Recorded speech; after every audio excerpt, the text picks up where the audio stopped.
Isang kalakal ang higit na pinagkakatiwalaan ng Russia sa pananakop sa Ukraine. Langis. At hindi lang natin pinag-uusapan ang mga produktong langis, tulad ng gasolina na ipinapadala ng Russia sa kanilang mga sundalo sa harapan. Ang langis ang pangunahing pinagkukunan ng kabuhayan ng Russia nang halos wala nang bumibili ng iba pa nilang produkto sa mundo. Tinangkang pigilan ng kanluran ang bentahan ng langis ng Russia. Pero laging may paraan si Vladimir Putin para makaiwas sa mga parusa. Ngayon, sawang-sawa na ang isang bansa. Matindi ang epekto ng Australia sa Russia na di mo inaasahan. Noong Setyembre 18, iniulat ng United 24 Media na inaprubahan ng Australia ang dalawang bagong hakbang para pahinain ang kita ng Russia mula sa krudong langis. Sa isang dobleng dagok kay Putin, sinabi ng Australia na magpapatupad ito ng matinding bagong price cap sa langis ng Russia, kasabay ng pagpataw ng mga parusa laban sa buong Navy ng tinatawag na Shadow Fleet, mga barkong ginagamit ni Putin sa illegal na pagtransport ng langis ng bansa sa mundo. Simulan natin sa price cap. Price cap na dati nang pinatutupad ng Australia sa langis ng Russia. Ang malaking pagkakaiba ngayon ay ang cap na dating nasa dolyar.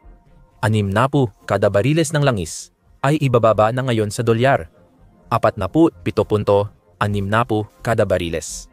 Mukhang maliit lang ang 12 tuldok 40 dolyar na pagbaba kung titingnan mag-isa.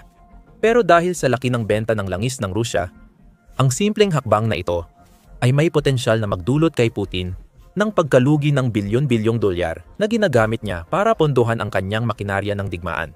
Ipinapakita ng mabilis na pagkwenta ang posibleng epekto ng bagong price cap. Ayon sa Center for Strategic and International Studies or Center for Strategic and International Studies, sinabi noong Agosto na nakabenta ang Rusya ng 73 milyong bariles ng langis bawat araw noong Hulyo sa price cap na dolyar. 60 kada bariles dolyar.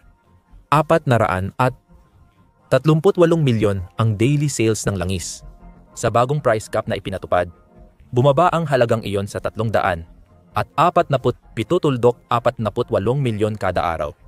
Kaya mawawalan ang Russia ng 0.52 milyon bawat araw kung ipapatupad at kikilalanin ang price cap sa buong mundo. Lalo pang nakakabahala para kay Putin ang mga numero kapag pinalaki. Taon-taon, umaabot sa 26,645 bilyong bariles ng langis ang naibebenta batay sa 73 milyong bariles kada araw. Sa 60 na limit, kumikita ang Russia ng mga dolyar. 1,578 bilyon taon-taon sa bentang langis. Tandaan, hindi lahat ng perang iyon ay napupunta sa estado ng Russia. Sa halip, pinapatawan ng buwis ng Russia ang mga bentahang ito, kaya kumikita sila ng porsyento mula sa kita. Pangalawa, ipinapalagay ng bilang na ito na lahat ng bansa ay sumusunod sa price cap, pero hindi naman ito nangyayari. Ang mga bansa tulad ng China at India na bumibili ng langis ng Russia gamit ang tinatawag na Shadow Fleet na tatalakayin natin maya-maya ay maaaring nagdadalawang isip. Maaaring nagbabayad sila ng kaunti pang mas mataas. Hindi ito mataas dahil alam ng dalawang bansa na may kalamangan sila sa Russia. Kaya kaya nilang i-negosasyon ang mas mababang presyo ng langis. Wala nang mapuntahan si Putin. Kaya ang 1,578 bilyon ay tinatayang halaga lang. Sapat na ito para ipakita kung gaano kalaki ang perang mawawala sa Russia dahil sa Australia. Dahil ibinaba ang price cap sa 4,760, kikita na lang ang Russia ng mahigit dolyar. 1,268 bilyon sa langis bawat taon. Naglaho na lang ang 33 bilyon na yon. Sa paniniwala ng ilan, gumagastos ang Russia ng halos dolyar. 1 bilyon bawat araw sa digmaan sa Ukraine. Walang duda, labis na naapektuhan ng Russia ng price cap dahil sa Australia. Ang Australia, kilala bilang Land Down Under, ay hindi lang magpapatupad ng bagong price cap. Bahagi ito ng kooperasyon kasama ang iba pang bansa. Ibinunyag ito ni Ministro Penny Wong sa opisyal na website ng Ugnayang Panlabas ng Australia. Ayon kay Wong, ginawa ng Australia ang hakbang na ito, kasama ang mga international na katuwang tulad ng European Union, United Kingdom, Canada, New Zealand at Japan. Ipinagbabawal pa rin ng Australia ang pag-aangkat ng langis at produktong petrolyo mula Russia. Tatalakayin natin ulit ito mamaya. Nagsanib puwersa ang Australia at 4 na bansa para ipatupad ang price cap laban kay Vladimir Putin. Isinama ni kalihim ng Ugnayang Panlabas Penny Wong ang European Union sa kanyang listahan. Mahalagang tandaan na noong Hulyo pa kumilos ang European Union, nagtakda sila ng price cap na 4,700 at 60 kada bariles ng langis mula Russia. Ibig sabihin, dagdag lang ang Australia at ibang bansang binanggit ni Wong sa pagtaas ng presyon. Nauna ang European Union, sinundan ng Australia at 4 pang bansa. Halos buong kanluran na ang nagtulungan laban kay Putin. Sa ngayon, wala pa ang United States sa listahang yan.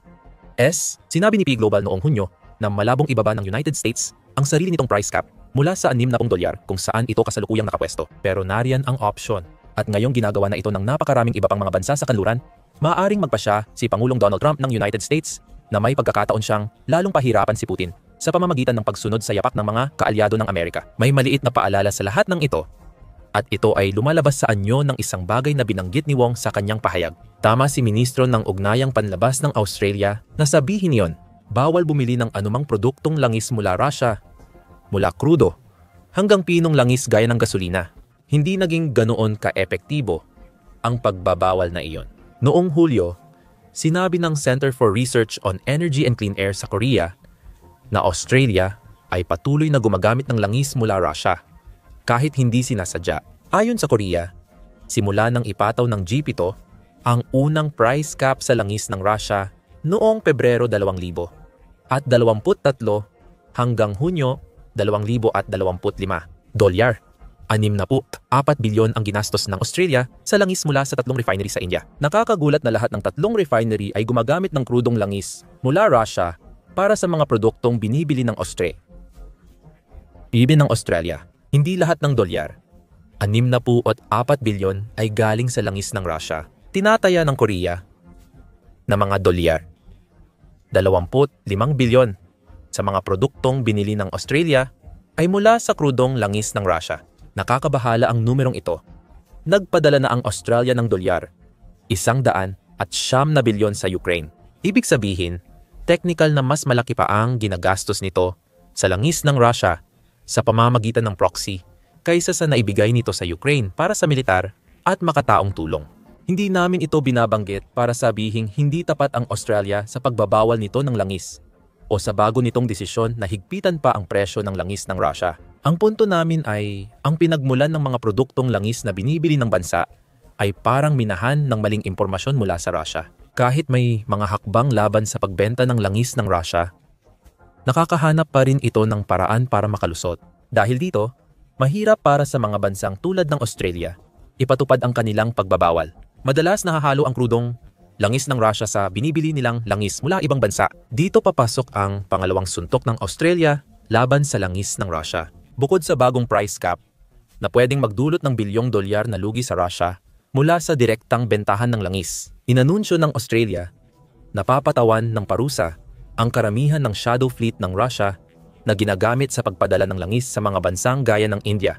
Pag-uusapan pa natin ang shadow fleet mamaya sa video. Sa ngayon, sapat nang malaman na ang fleet ay may daan-daang barko na gumagamit ng mapanlinlang na paraan para magtago sa international na pagmamanman. Kabilang dito ang paglalayag gamit ang bandila ng ibang bansa at paggamit ng Global Positioning System spoofing para lituhin ang mga awtoridad sa lokasyon ng barko.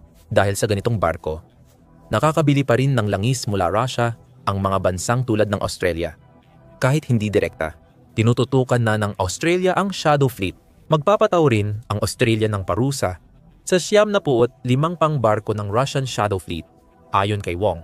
Sa mga listahang ito, mahigit 100 at 50 barko ng shadow fleet ang naparusahan ng pamahalaan ni Albanese mula Hunyo 2025. Sa madaling salita, higit doble na ang bilang ng mga barko ng shadow fleet na pinatawan ng Australia ng mga parusa. Maaaring mukhang kakaiba ang parusa laban sa shadow fleet dahil sa katangian ng fleet na ito, hindi epektibo ang opisyal na hakbang laban sa mga barko ng shadow fleet gaya ng sa mga lehitimong barko. Gayunpaman, hindi ibig sabihin nito na walang epekto ang mga parusa. Sa kaso ng shadow fleet na barko, pwedeng parusahan sa pamamagitan ng pag-obliga sa insurer na maglagay ng kontratang nagbabawal sa barko na patayin ang Automatic Identification System Transponder. Ang Automatic Identification System Transponder ang nagbibigay alam sa pandaigdigang komunidad tungkol sa pagkakakilanlan, lokasyon, direksyon, at bilis ng barko. Malalaman mo rin kung sino ang may-ari ng barko at ang karga nito gamit ang mga datos na iyon.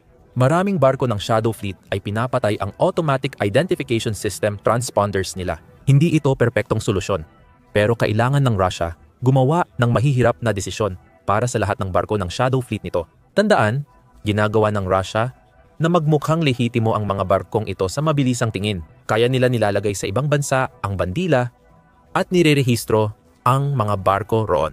Ginagamit ng Russia ang insurance para gawing lehitimo ang mga barko ng Shadow Fleet.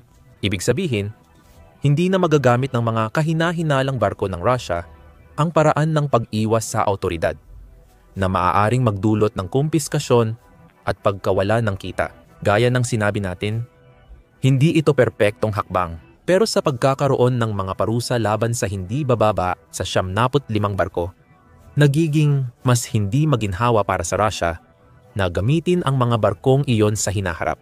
Sa ideal na sitwasyon, maaaring mapilitan ang Russia na alisin ang ilang barkong may parusa sa karagatan para maiwasan ang pagkakahuli. Hindi lang ibig sabihin nito na mas kaunti ang langis na ipapadala, kundi nangangahulugan din ito na nasayang ng Russia ang perang ginastos nila para bilhin ang mga barkong iyon sa simula pa lang.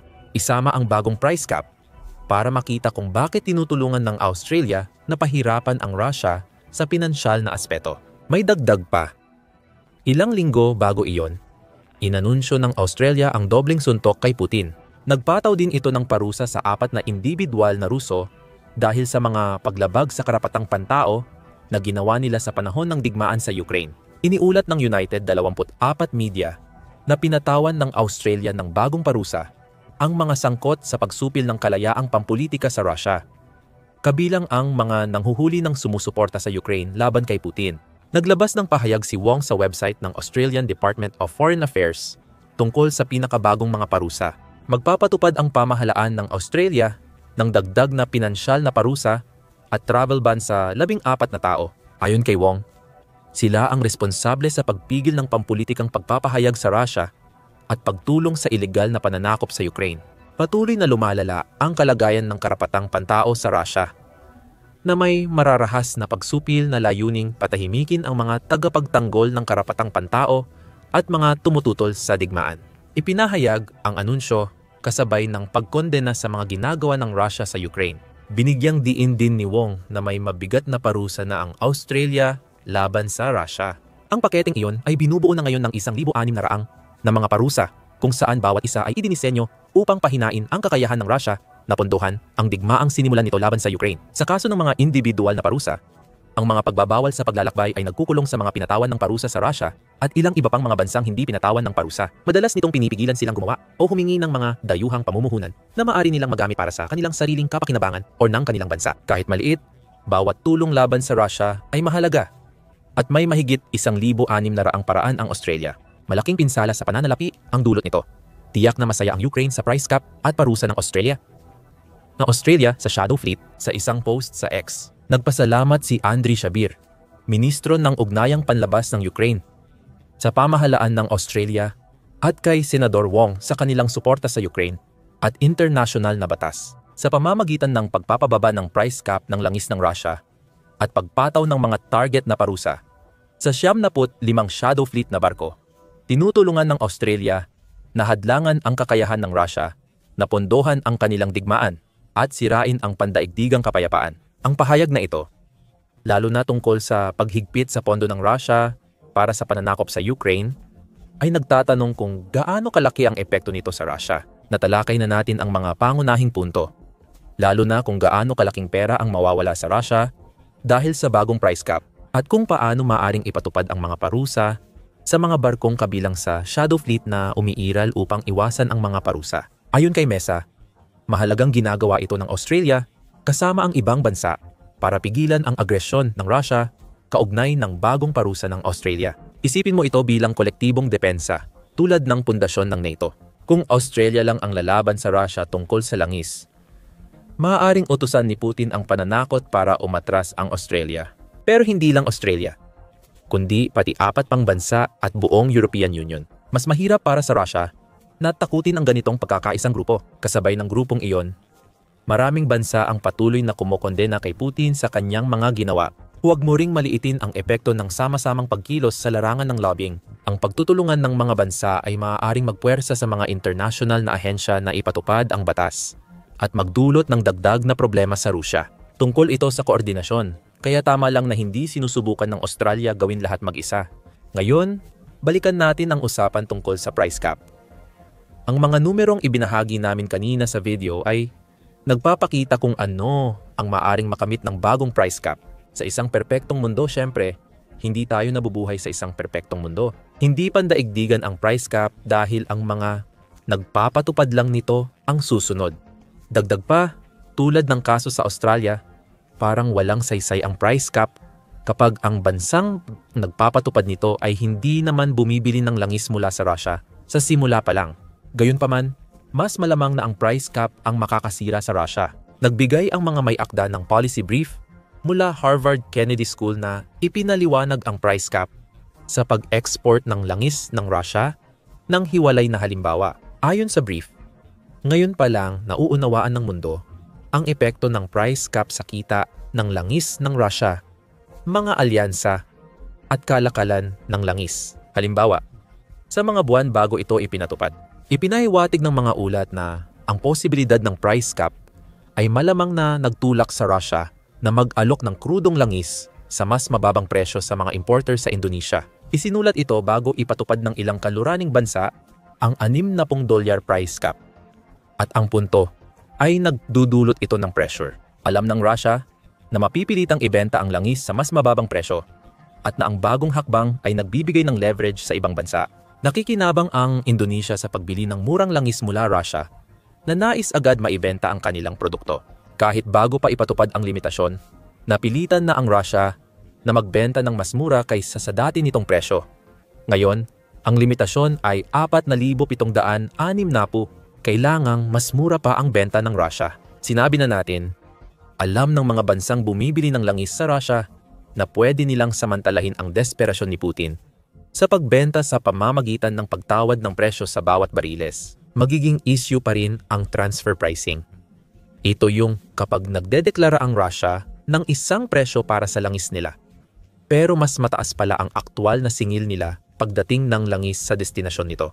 Binanggit ng Chatham House na nagiging posible ito dahil sa shadow fleet ng Russia. Iminumungkahi nitong isara ang Baltic Strait sa mga barkong delikado o walang tamang insurance na tumutukoy sa shadow fleet.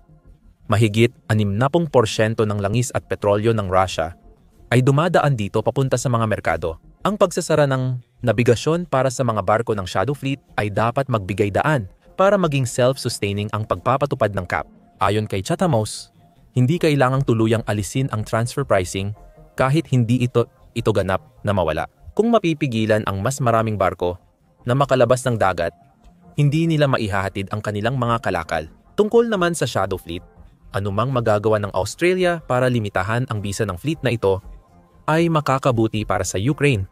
Napag-usapan natin kung paano maaring pilitin ng mga sanctions si Putin na alisin ang mga kahina-hinalang barko ng Russia sa dagat dahil sa mga hinihinging requirement ng insurer. Sa pinansyal na usapin, gumastos ang Russia ng 14 bilyon para sa shadow fleet na may 360 barko. Ayon sa mga eksperto, makinig ka. Sinanksyon ng Australia ang 75 barko gamit ang bagong hakbang. Hindi titigil ang Russia sa paggamit ng mga barkong iyon. Pero kung mapilit ng Australia si Putin na itigil ang ilan sa mga ito, daan-daang milyong dolyar pa rin ng Russia ang nasasayang sa mga barkong nabubulok lang sa kanilang mga pantalan. Pero sa huli, malamang na may isang malaking panalo mula sa bagong price cap at mga parusa. Hindi rin ito magiging Ukraine, kahit na laging nakikinabang ang bansa sa mga hakbang laban sa pananalaping Russia. Hindi. Ang malaking panalo sa lahat ng ito ay maaaring maging isang sinasabing kaalyado ng Russia na masayang-masaya na samantalahin ang mas murang langis ng Russia. Ayon sa Al Jazeera, pinakamalaking mamimili ng langis ng Russia ang China, na bumili ng 100 at 9 milyong tonelada noong 2000 at 24 katumbas ng 20% ng enerhiyang inaangkat ng Beijing. May dahilan kung bakit maraming binibiling langis ng Russia ang China. Hindi para suportahan ang Russia. Nangyayari iyon ng hindi direkta. Gayunpaman, ang dahilan kung bakit napakarami ang binibili ng China ay dahil, gaya ng nabanggit natin kanina, hawak nila sa leeg ang Russia. Literal, sinasamantala ng China ang pagkakataon habang maliwanag pa ang araw, sa pamamagitan ng pagbili ng mas maraming langis ng Russia hanggat kaya nila. Dahil sa price cap, bumaba ang kanilang kailangang bayaran. Dahil mas mababa na ang price cap, pwedeng hingin ng China sa Russia ang diskwento. Hindi makakatanggi ang Russia dahil ang China ang pinakamalaking customer nila sa langis. Makikita ang pagiging oportunista ng China na yumayaman sa kapinsalaan ng Russia dahil sa parusa at price cap ng kanluran. Mukhang malaking tipid ang makukuha ng China dahil sa Australia, sabi ng Russia Matters, nakatipid ang Beijing ng dolyar.